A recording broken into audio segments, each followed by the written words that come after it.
Good evening, everyone. My name is Mehek Bhavani, and I welcome you all to the 22nd technical session of this conference.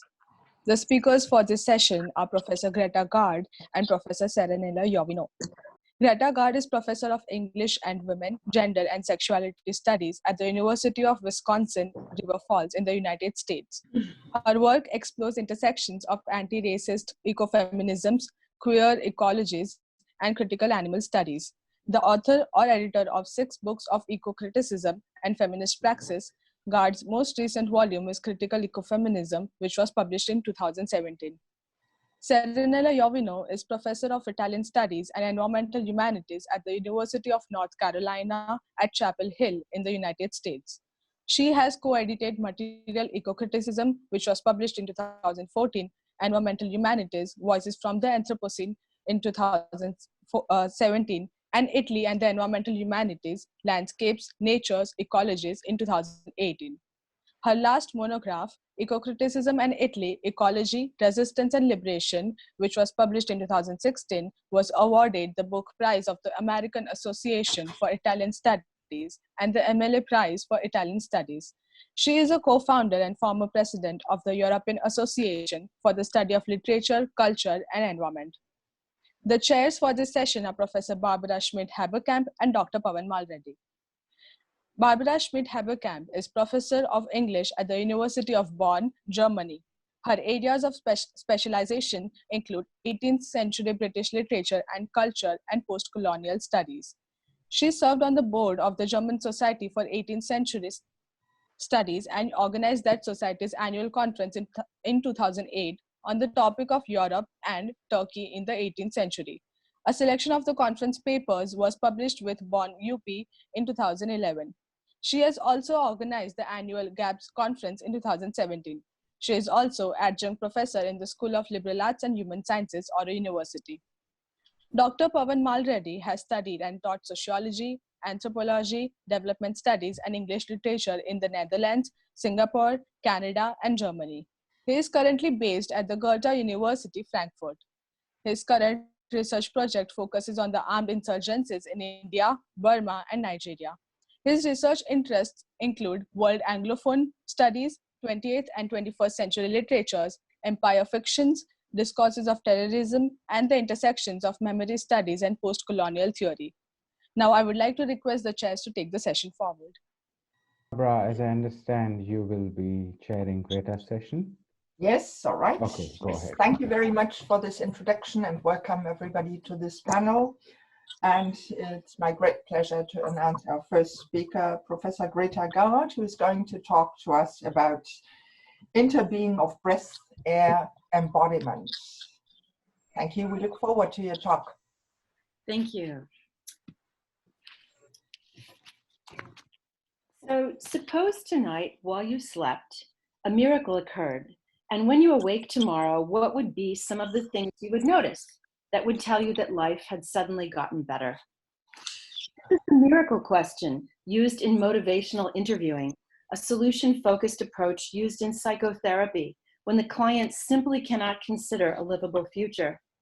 While our current pandemic is certainly a humanitarian, economic, and democratic crisis that offers opportunity for revolutionary moments, it is also a psychological and ecological crisis. The cultural and economic transformation we need relies on a transformation of our self-identity. For as long as dominant human cultures see themselves as separate from other species and superior to environments, our efforts for change will not succeed. My presentation links the personal and the political, an insight from feminism that affirms connections between behaviors and beliefs in our so-called personal lives and their reflection and reinforcement in public, civic, and economic life, and our relations with the natural world with which our lives and flourishing are intertwined. As Arundhati Roy has written, the pandemic is a portal for imagining another world, and that imagination ignites reconnections across areas of life formerly thought disparate. Moreover, creating another social order, a sustainable one, requires the vision and leadership of women. as ecofeminist economists, political scientists, farmers, ecologists, and activists have affirmed.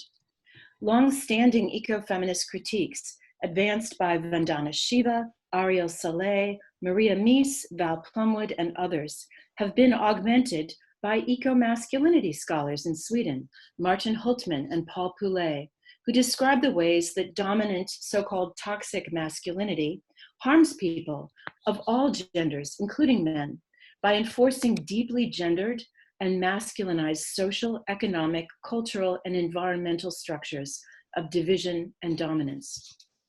Toxic masculinity promotes climate change, techno-solutions of geoengineering, ignoring the underlying structures of social divisions and inequality that make these solutions largely unavailable to the world's majority.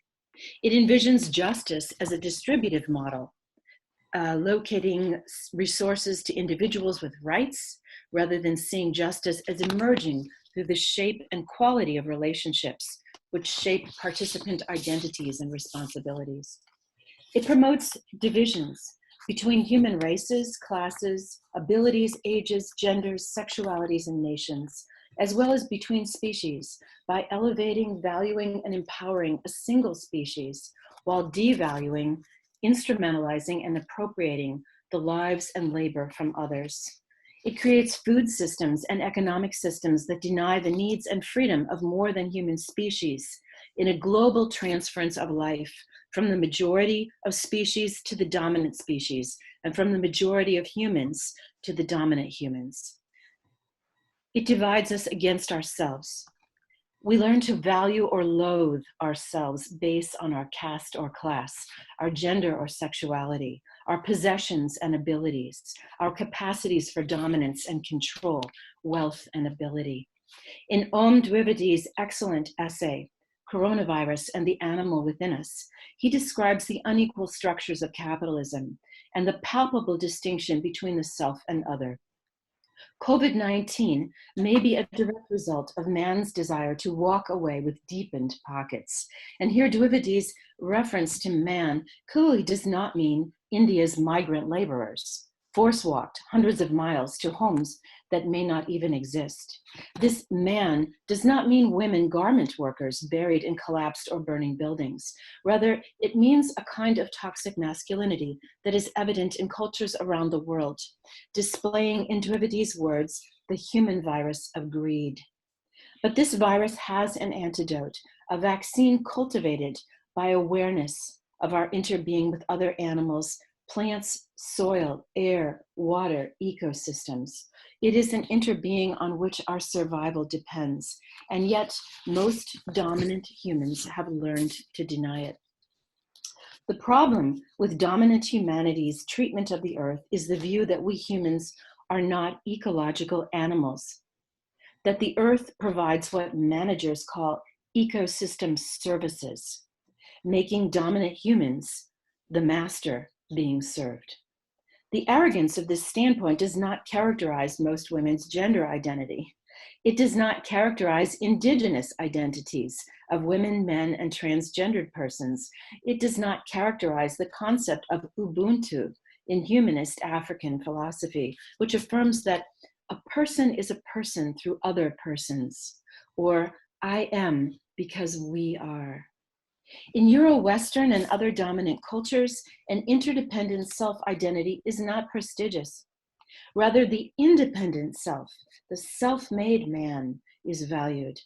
Autonomous individualism has been built into our technology and industry, asserting that what we do to the more than human world will have nothing to do with our own human survival, and that human is very narrowly defined as an elite class, gender, sexuality, and ability. Academics are not above these dualisms.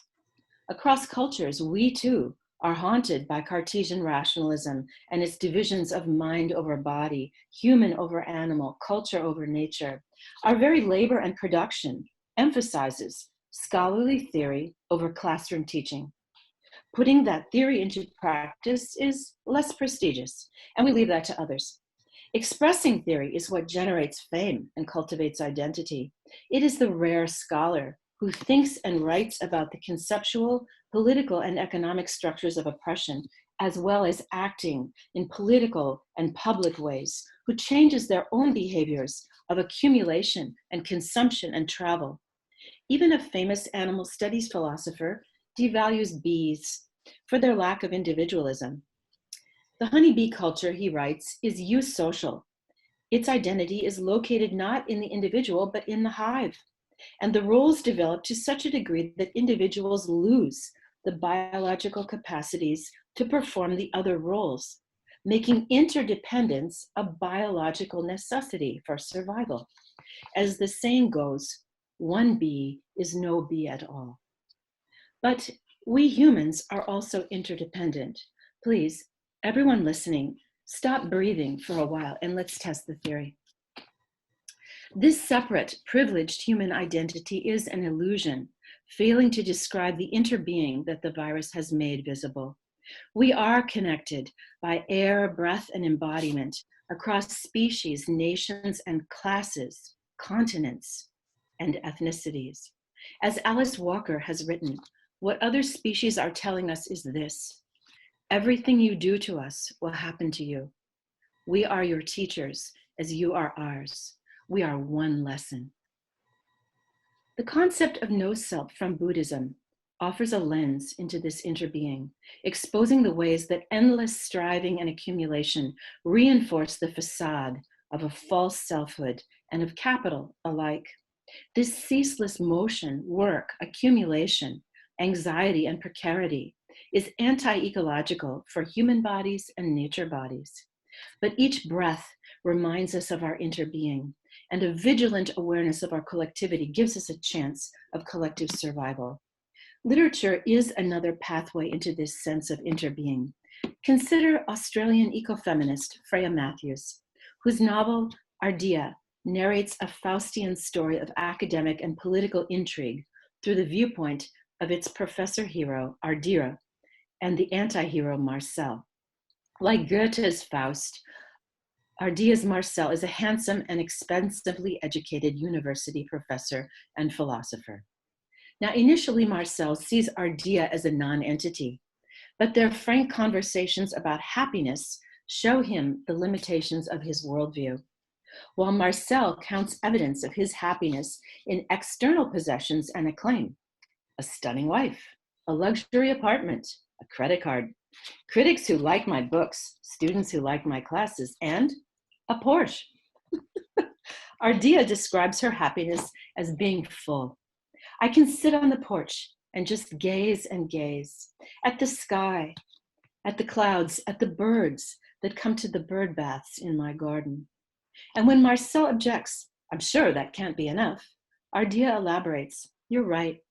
It's not enough to just observe the world. One also has to sing it, to sing back, to answer the song. Matthew's protagonist, Ardea, is in conversation with the living world. So, does Marcel awaken from what Ta-Nehisi Coates calls the dream? That is, the illusion of being one of the people who believe they are white, who believe they are autonomous humans.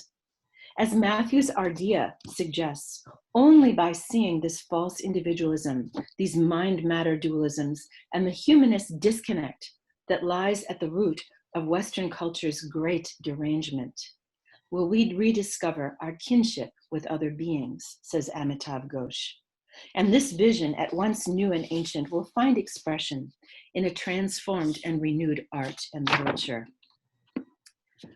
Our actions for building a post-coronavirus world can be evaluated by whether they articulate an awareness of our interbeing and promote our potential for collective flourishing rather than personal fame. Because this index of care, community, and interbeing has been the provenance and socialization of women for centuries, women must lead the charge. In the United States, 2 statements have already been put forth in the Feminist Agenda for a Green New Deal and in Hawaii's Feminist Economy Recovery Plan, responding to COVID-19. Both plans eschew superficial fixes of the kind that dominant masculinist views have developed to manage climate change, such as carbon trading, biofuels, nuclear power, natural gas, mega dams, geoengineering, and bioenergy. Both plans draw on feminist economics, highlighting that women around the world have long performed so-called private sector labor, such as housework, child raising, elder care, and food preparation. And this work is almost always underpaid, unvalued, invisible, and completely relied on by all societies. While Hawaii's plan calls for restructuring their economy away from militarism, tourism, and luxury developments, the feminist Green New Deal emphasizes regenerative economies that redress inequalities of power and wealth. Both plans put women, girls, indigenous, and non-binary persons at the center of planning a just transition, correcting racialized and gendered income inequities, strengthening education, childcare, and healthcare. So at the start of the quarantine, when the coronavirus pandemic became an undeniable reality, I asked myself the miracle question: what would my academic world look like if things changed? And I wrote a petition to my fellow environmental humanities scholars, inviting us all to commit to limit our flying and driving, to commit to reviewing our diets so that we align our practice with our professed values. As colleagues signed the petition, their wisdom augmented the evidence and the analyses, and I became the host of this collaborative document. The petition will soon be published with a cluster of essays responding to or augmenting some of its concerns in the spring issue of Bifrost Online out of Sweden.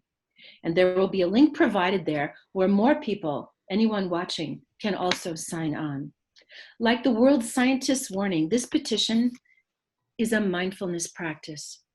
It invites reflection on the alignment of our professed values with our actual lifestyle, transportation, and consumption. There is no view which signatories must endorse, though the petition is rich with reference to facts about the coronavirus, its roots in the destruction of wildlife habitat for urbanization, and the close contacts between human animals and wild animals that has led to a confirmed 70% of emerging human diseases. The petition affirms our interbeing with all vital matter, with this world and these animals that we too are. In 2014, the World Tai Chi and Qigong Day motto was, "One world, one breath." May we all become mindful of our radical interbeing. Thank you. Thank you so very much for this inspiring talk about the necessity to transform our self-identity and to discover our kinship with other beings, and yes, enhance our sense of collectivity. I think before we move over to questions, we'll have the second talk. Pavan, would you like to introduce the talk? Let me welcome then Professor Iovino. Pardon? Let me introduce then Professor Iovino. And welcome. And she's going to talk to us about theories and stories to think with a virus. Thank you very much.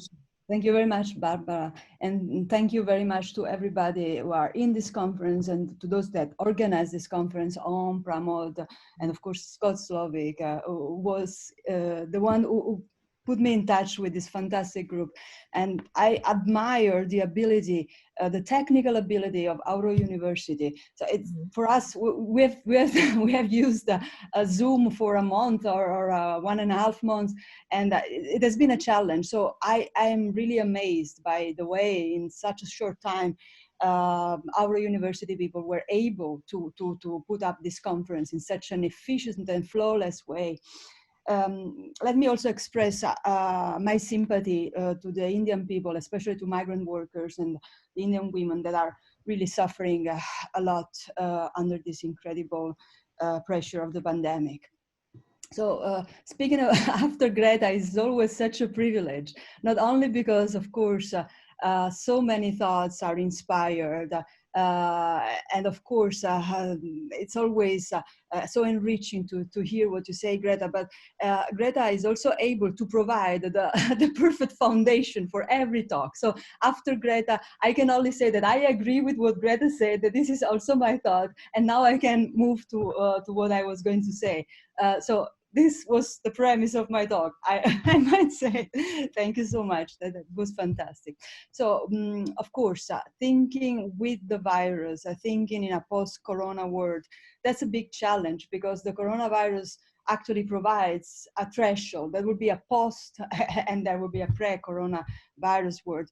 But so by using Donna Haraway's idea of thinking with, I want to emphasize the fact that we need to think with the virus, and we need not only to think only in terms of the virus. So a post-coronavirus world will be a world in which we as thinkers, as environmentalists, as environmental humanities scholars, and as teachers have to enable new ways to think this emergency as part of several emergencies, as part of a picture which is much more complete.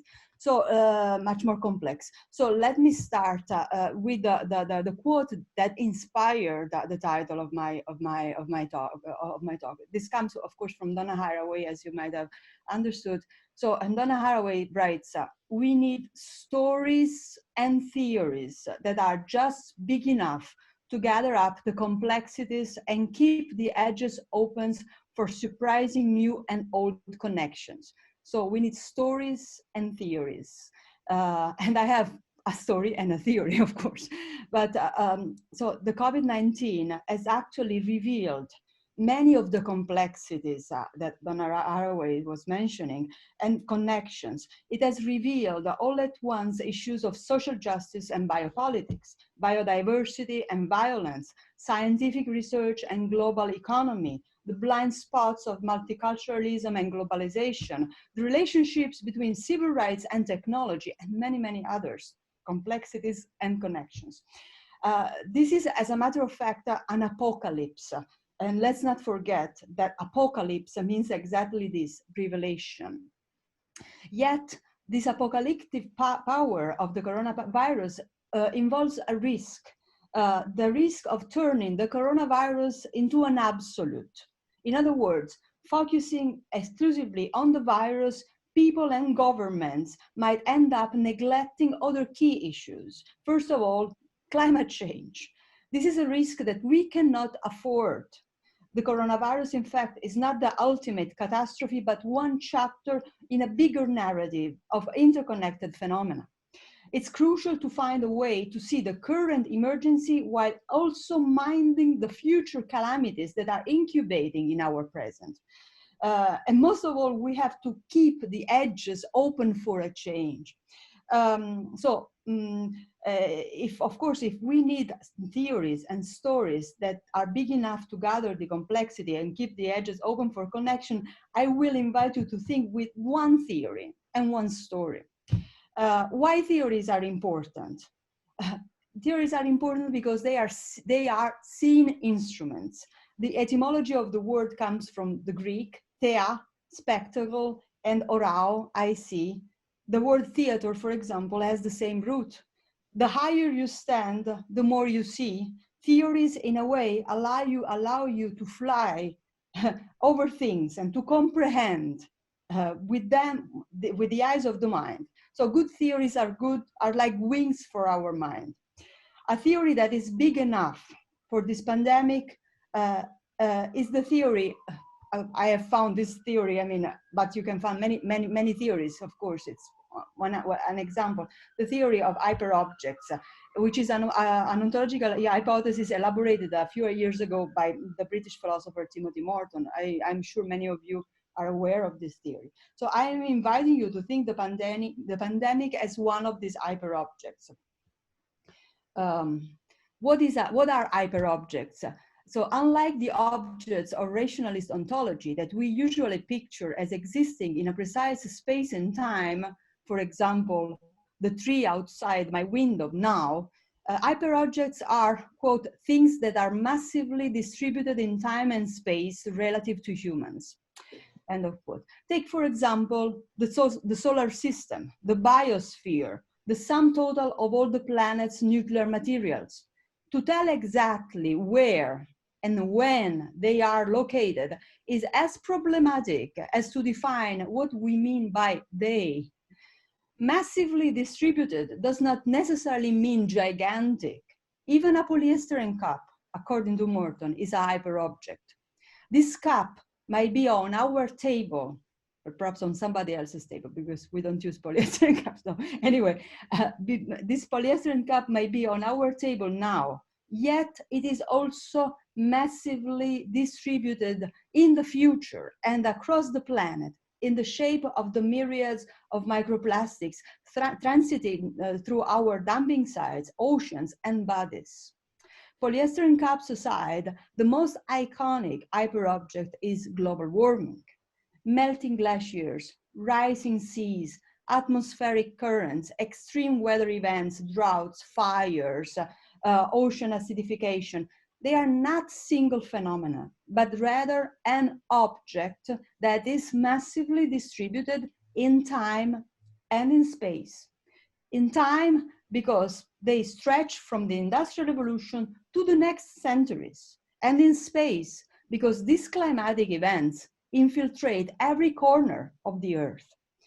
And this hyperobject is, of course, interlaced with all of its causes and effects: greenhouse gases, polluting emissions, rampant capitalism, patriarchy and hyperseparation, unsustainable lifestyles, poverty, illnesses, migrations.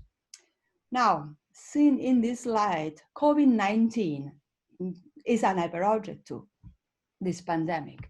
So it is a massive thing constituted by the sum total of all the coronaviruses hidden in the body of each individual person, bat, pangolin, or wild animals. It dwells in the globe's forests and hospitals, Asian wet markets and scientific labs, saliva droplets and particulate matter that act as viral carriers. Its temporality is also multiple. It's the slow time of evolution and the fast time of multiplying cells, the time of latency and the time of contagion, the time of illness and that of immunity, the time it takes to create a vaccine and the time to make it work. Finally, this hyperobject also contains its causes and effects: destroyed habitats, shrinking biodiversity, decades of neoliberal economy and centuries of colonialism, the industrial, commercial, and biopolitical maps of globalization, lockdown cities, solitary deaths, exploited women, billions of irretrievably lost hugs. In this entangled web, here and there, are closer than they appear, and the present always already overlaps with the future. From this perspective, a medical mask too is a hyperobject. Is this big enough as a theory? I think it is.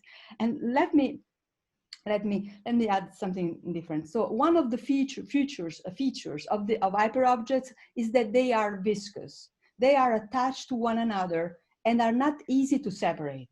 It is for this reason that the pandemic hyperobject is powerfully connected to the climate change hyperobject. These two massive entities have many features in common.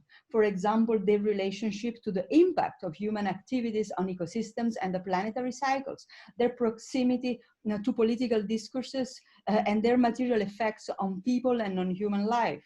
Combined, global warming and pandemic can be scary. Scientists believe that the rising temperatures might free pathogens that have been trapped in the permafrost for millennia. Many tropical viruses are already thriving and spreading due to warmer climates. So perhaps this theory is just a mind game, or perhaps it isn't. Still, its approach is telling us something important. We cannot face the coronavirus while keeping the planetary ecologies crisis out of the picture. When the COVID-19 emergency is over, there will be no excuses for tackling those crises. If we can see the pandemic as a hyperobject, we can also see everything else. And most of all, we need a change because now we have a specific blindness toward these issues, as Amitav Ghosh has said. So we need to transform, irreversibly transform the way we see things and also the way we see ourselves. I like to say that we really have to mutate. We have to transform ourselves in an ultimate way. And so, if that was the theory, I also have a story. And the story comes from a very important author, not only for Italian literature, but I think it's a global treasure. And this author is Primo Levi. So a Holocaust survivor, Levi is famous the world over for his book, If This Is a Man. One of the first testimonies, it was written in 1946, so about Auschwitz. But as a matter of fact, Levi was a very versatile writer. For example, he wrote a lot of sci-fi, and he did so in the 60s. So it's a sort of a pioneer of the genre. One of these sci-fi stories, titled The Metamorphosis, is about a virus, a new, strange virus, which is contagious yet not a disease. The virus spreads in a little village in the Italian mountains. It's not specified, but it appears there suddenly during the spring of an undated year. So they call it the Great Mutation, and its effects are permanent. The virus causes people to transform. So one stays human, but wings come out from one's back, and after a short while, one can fly. This is what happens to the protagonist, a young girl called Isabella. She grows wings in the spring, and in the summer, she's ready to fly. At the beginning, she is scared, but then everything happens so naturally as laughing or smiling. While she starts flying, she realizes that she has become a woman, which means that this mutation is now irreversible. She will pass this new hybrid nature on to her offspring, to the new generations. Not everybody, however, can stand this mutation. Her father, who is 50, for example, has his wings amputated. So now, what does this story mean, and what does it mean to think this story with the theory? I think so. We need a story that are big enough to contain this new connection. We need theories that are big enough to contain this connection. No, now, of course, as teachers, as a practitioner of environmental humanities, as people that try to start new discourses from whatever our angle is, I think that we need to keep this complexity together, and we need to bring stories that can become instrument to make this complexity accessible. So whatever is our angle, I think that part of our personal commitment is to prepare the new generation to see these things, is try to embody these theories and these stories into what we do, whatever we do.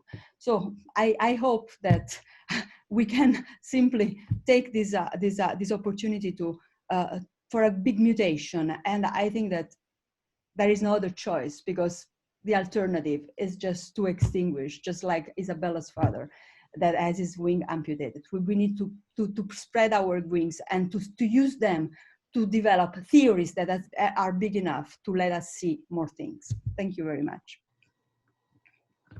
Thank you very much, Greta, Serenella, Iovino, for your talk. So we had two talks that bring together the pandemic and ecology. Are there any questions? I can't see any questions just now.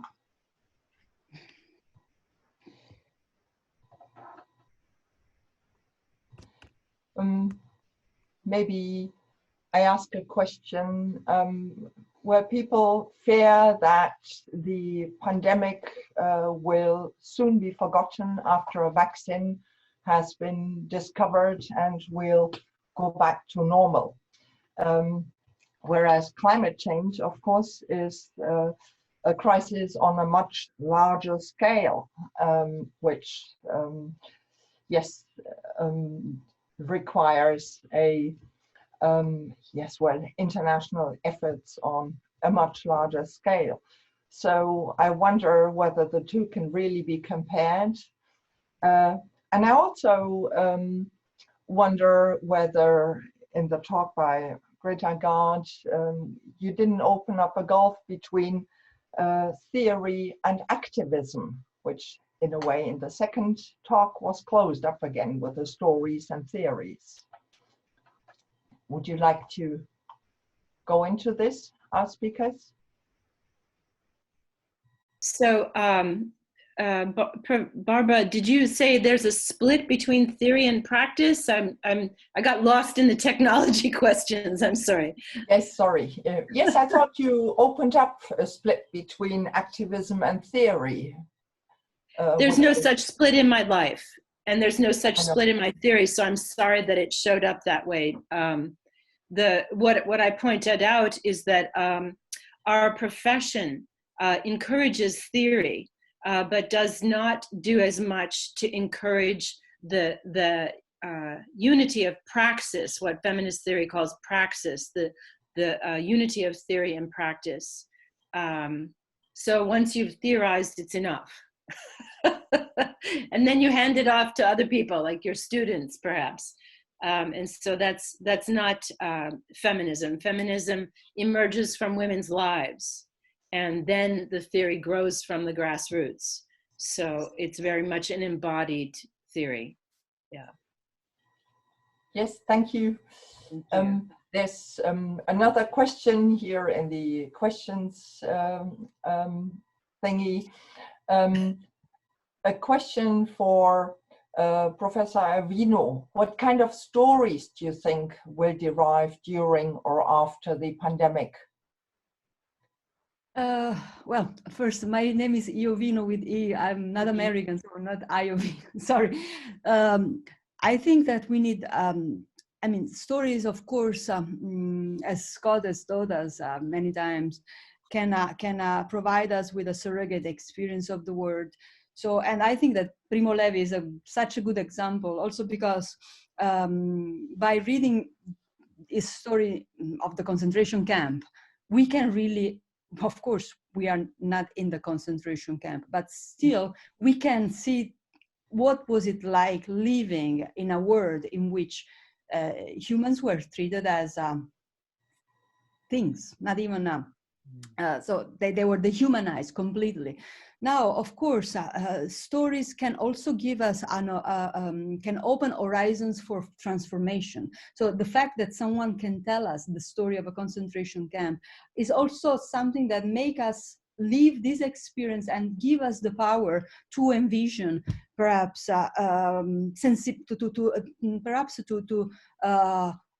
change our sensibility, to envision, I don't want to say solution, but ways to prevent these risks. So now that we are seeing so many things around us, around ourselves, I don't think that we have to just to stop and fix our attention completely on the present. We need to see beyond that. And therefore, the topic of this conference is so important. So the stories that we need are transformative stories. We need stories that enable us to spread our wings and fly. That's the point. So we need stories that really transform this imagination into a praxis, as Greta was saying. We need stories that motivate us.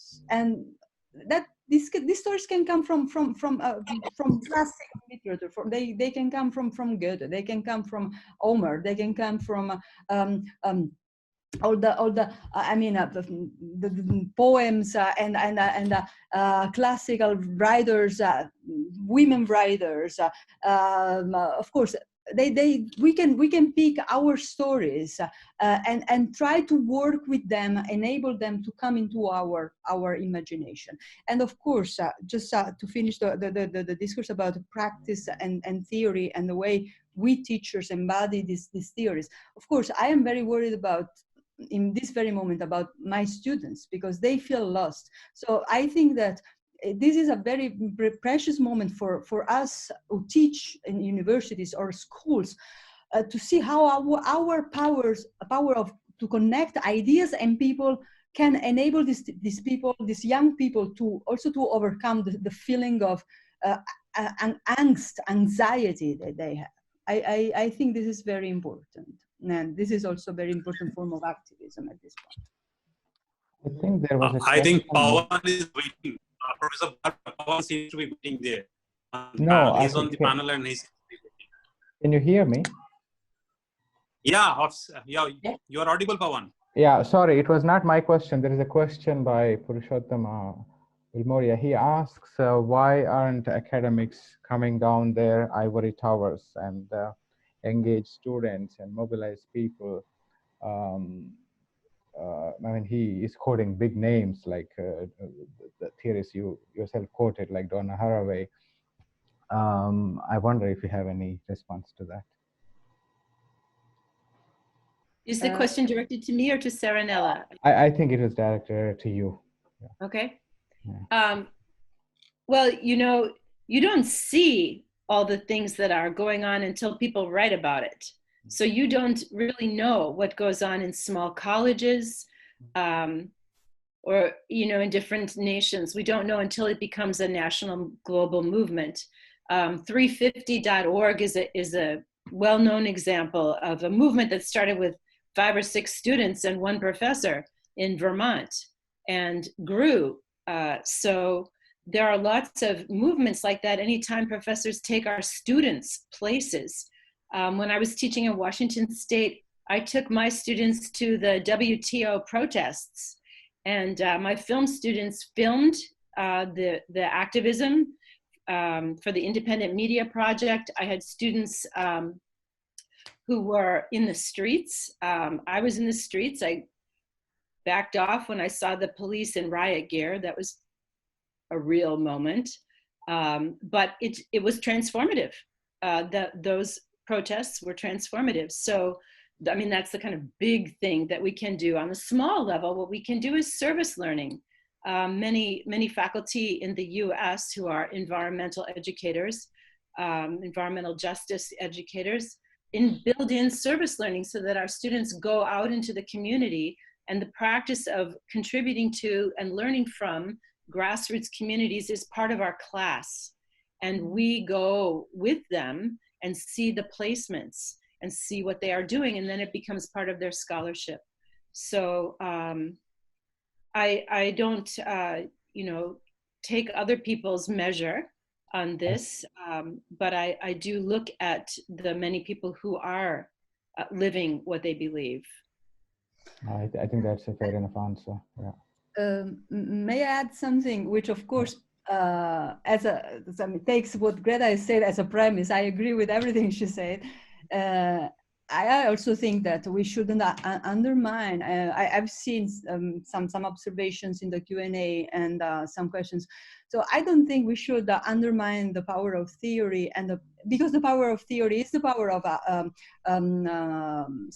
higher education in a way. So we also at the same we need, of course, to educate people to think differently and to act differently. But I think it's very, very important. It's a very important form of activism also to be able, for example, to write an op-ed or to write pieces about the crisis or about what's wrong in this world, because of course everybody, I mean, can and in my opinion must go in the streets and demonstrate.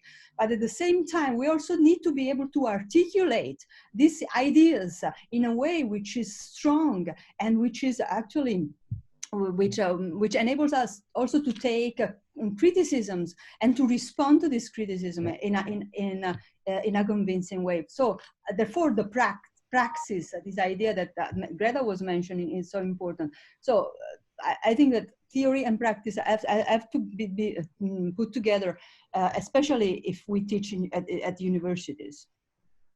Thank you so much for this radical call to arms. Thank you. Thank you, Serenella, and thank you, Professor Greta Gaard. Thanks, Pavan. Thanks, Professor Barbara.